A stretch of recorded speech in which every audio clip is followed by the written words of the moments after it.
It's the start of a new week, and the world is still at war, both in the Middle East and in Europe. It's Monday, October 16th. Welcome to the President's Daily Brief. I'm Mike Baker, your eyes and ears on the world stage. Let's get briefed. It's been over a week now since the Hamas terrorists' rampage across southern Israel, and the IDF continues preparing for its anticipated main offensive into the Gaza Strip. We'll examine the situation in Gaza and discuss the challenges of evacuating civilians from an area soon to become a war zone. A little later in the program, China is speaking out on the escalating situation, criticizing Israel's response to Hamas's invasion as, quote, extending beyond self-defense. That, of course, coming from the CCP, which has made a practice of exterminating its Uyghur population. So perhaps moralizing by Xi's regime isn't really noteworthy. Meanwhile, as experts forecast at least 1 million Gaza refugees, progressives, including Representative Jamaal Bowman, push for the U.S. to offer sanctuary.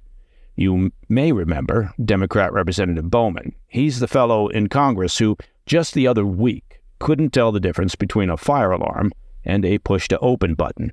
So the complexities of the Israeli-Palestinian conflict might just be beyond him. And wrapping up with our Back of the Brief segment, we revisit a pair of investigations that we're keeping an eye on. First, the pressure has gone up significantly for Senator Robert Menendez as prosecutors unveil yet another indictment for the New Jersey Democrat. And given that he was just until recently the head of the Senate Foreign Relations Committee, the new indictment is stunning. Then we'll turn our attention to President Biden's former special envoy to Iran, Robert Malley, who's facing scrutiny from congressional investigators over alleged ties to the Iranian regime. Now, is it really that hard for government officials and politicians to know which side they're supposed to be on? Apparently so. But first, jumping right into the latest on the Israel-Hamas conflict. The numbers are staggering. The IDF reports the death toll in Israel from Hamas's surprise terrorist attack has surpassed 1,400. Scores more were injured in the attacks, and at least 120 Israelis and other nationalities are known to have been abducted and being held hostage. Meanwhile, the Palestinian Ministry of Health in Gaza states their casualties at 2,450 deaths and over 9,200 injuries. It's worth noting, included in that body count, of course, are an undisclosed number of Hamas terrorists. And the number of American fatalities in the attack on Israel continues to rise as well. The State Department has now confirmed a total of 29 American deaths.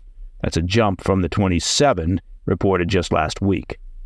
Now, Israel's not just focusing on the south. Up north, it's getting heated too. After a week of skirmishes along the border, Israeli fighter jets have now hit Hezbollah military sites in Lebanon. The message from the Israeli Defense Force to the Lebanese group, essentially, you see what's happening to Hamas, take note. Shifting our focus south to where the action is, the clock is ticking.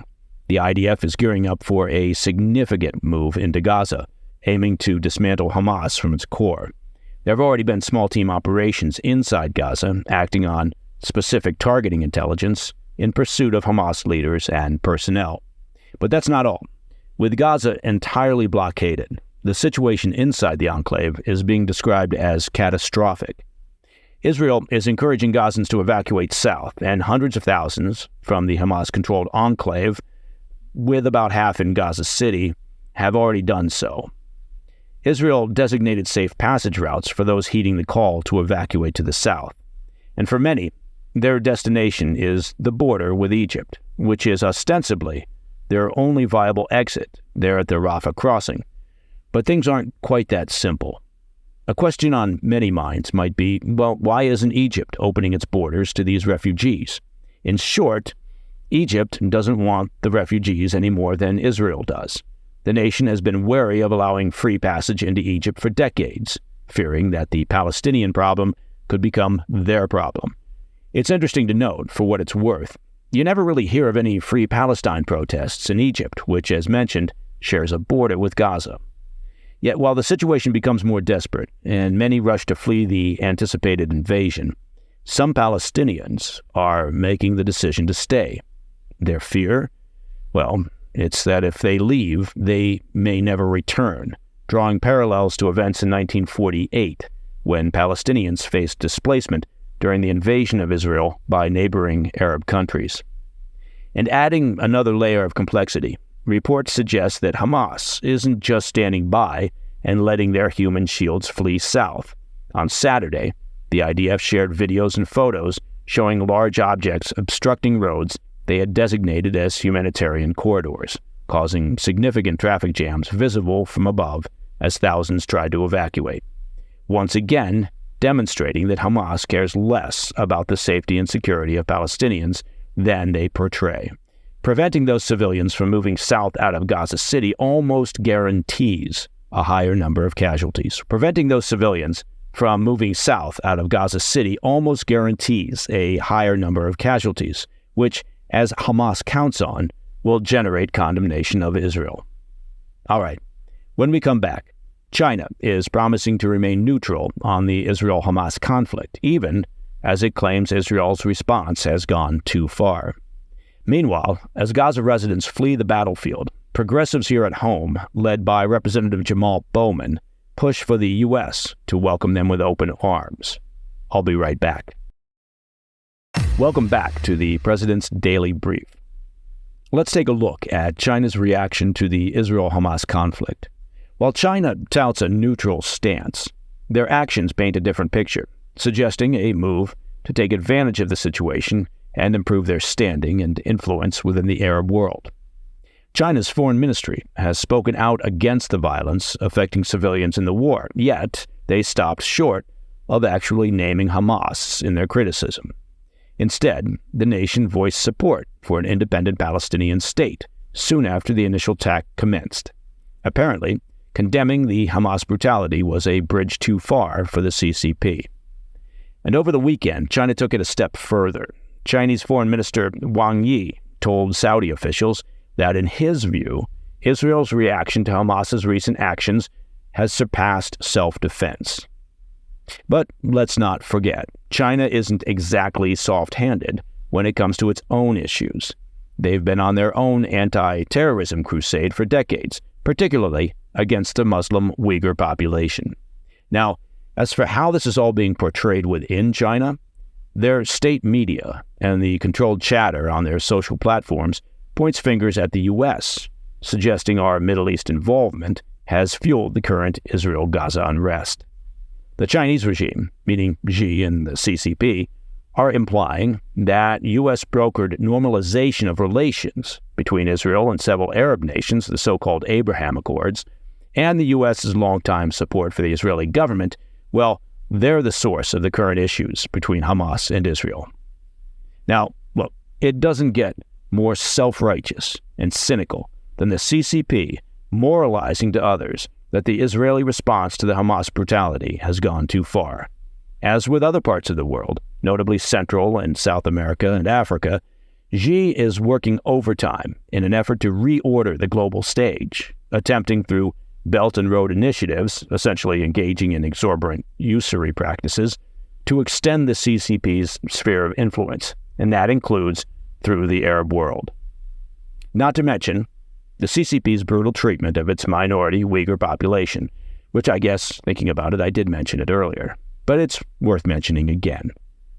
Earlier, we touched on the alarming situation in Gaza, where hundreds of thousands of refugees are converging in the southern part of the region and along the Egyptian border.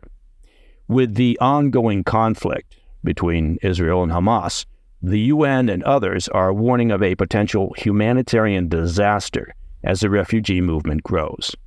Now, some American politicians, like New York Congressman Jamaal Bowman, are making the case to open our doors to Palestinian refugees. Bowman emphasized a stark fact: half of Gaza's population are children. He believes the U.S. should be ready to provide a safe haven for Palestinian refugees. Now, of course, he added that they should be thoroughly vetted to prevent any potential entry of Hamas members. Yeah, that would be a good idea.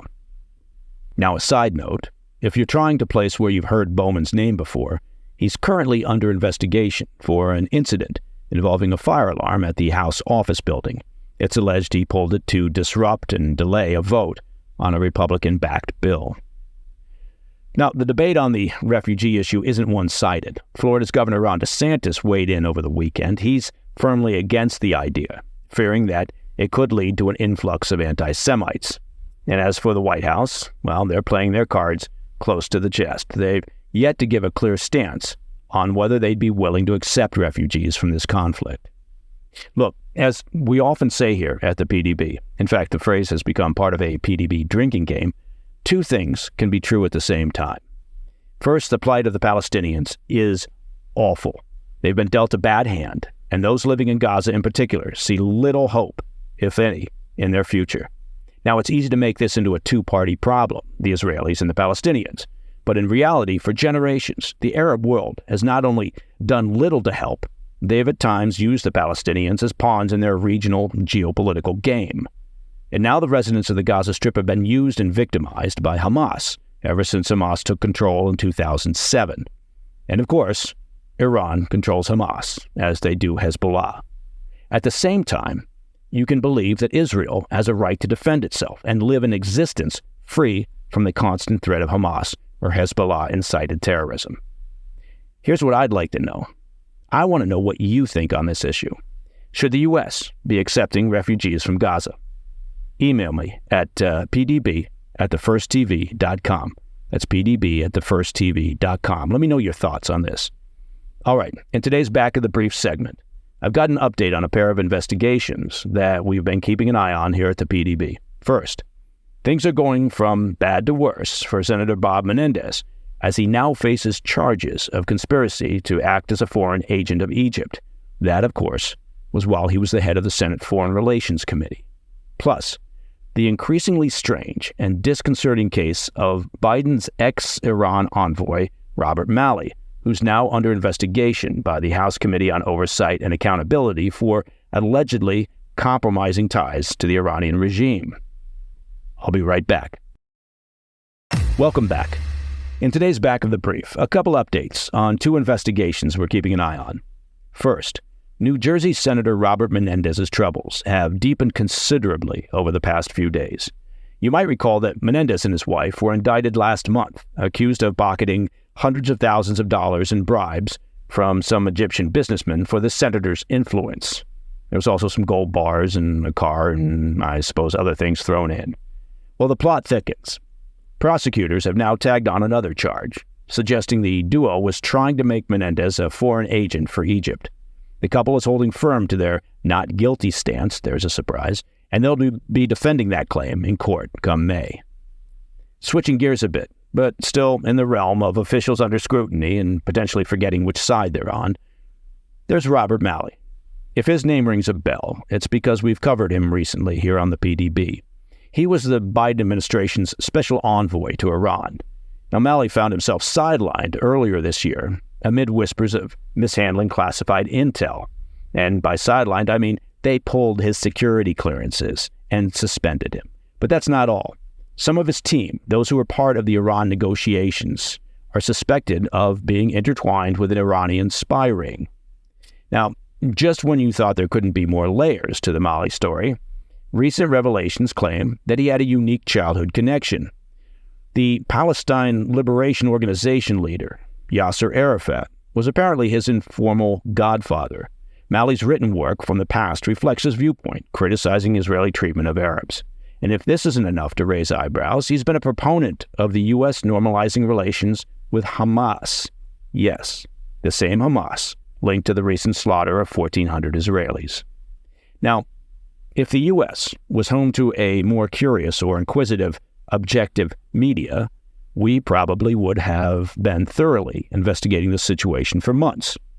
But perhaps for much of the media, and certainly for the Biden White House, a U.S. envoy to Iran who had his security clearances pulled may have been improperly disclosing classified material, having perhaps unauthorized or unreported conversations and contacts with Iranian regime members, and has been a proponent for normalizing relations with Hamas. Well, I guess maybe that just wasn't something worth looking into. And that, my friends, is the President's Daily Brief for Monday, 16 October. If you have any questions for me that you'd like me to address on the air, reach out at pdb@thefirsttv.com. I'm Mike Baker, and I'll be back tomorrow. Until then, stay informed, stay safe, stay cool.